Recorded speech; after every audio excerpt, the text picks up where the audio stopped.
Taiwan's defense ministry has reported 9 Chinese warships and 58 aircraft around the island on Sunday. Chinese state media say the military is practicing an encirclement of the island during a second day of drills.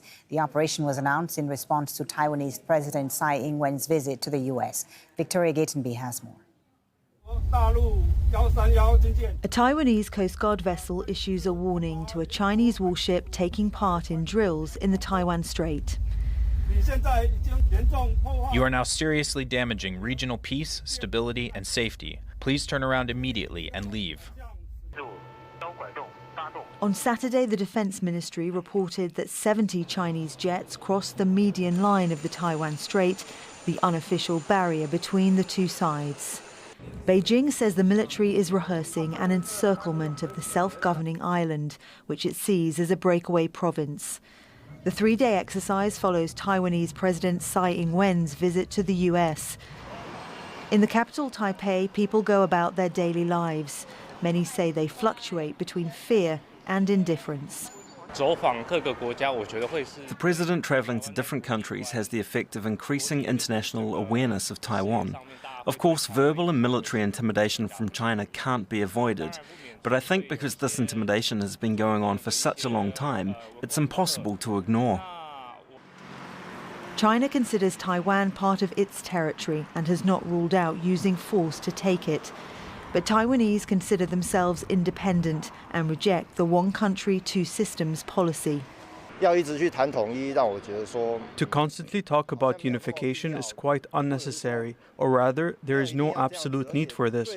Also, China is talking about unification while threatening military action, which is quite pointless.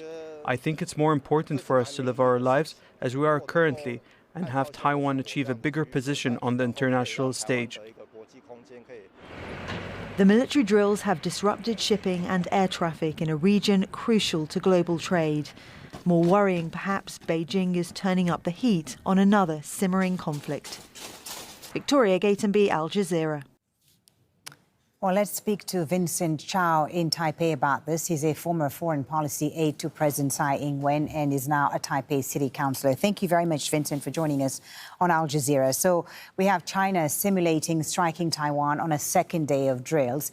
Now, interestingly, as we saw in our report, Taiwan's residents seem unfazed by these latest maneuvers. Why is that? Why are people seemingly not as concerned in Taiwan?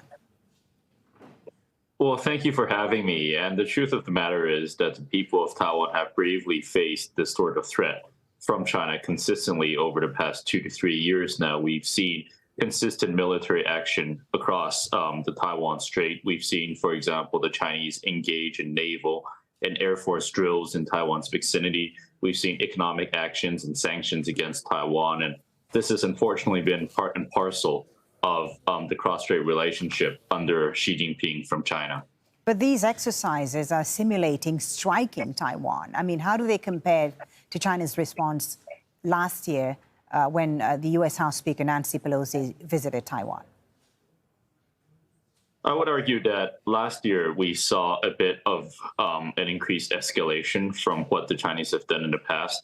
I don't think we've seen this over the past 2 years. I mean, certainly the Chinese have never made their intentions more clear, which is that they have never renounced the use of force against Taiwan, and exercises pretending to strike Taiwan or to storm Taiwan's government offices.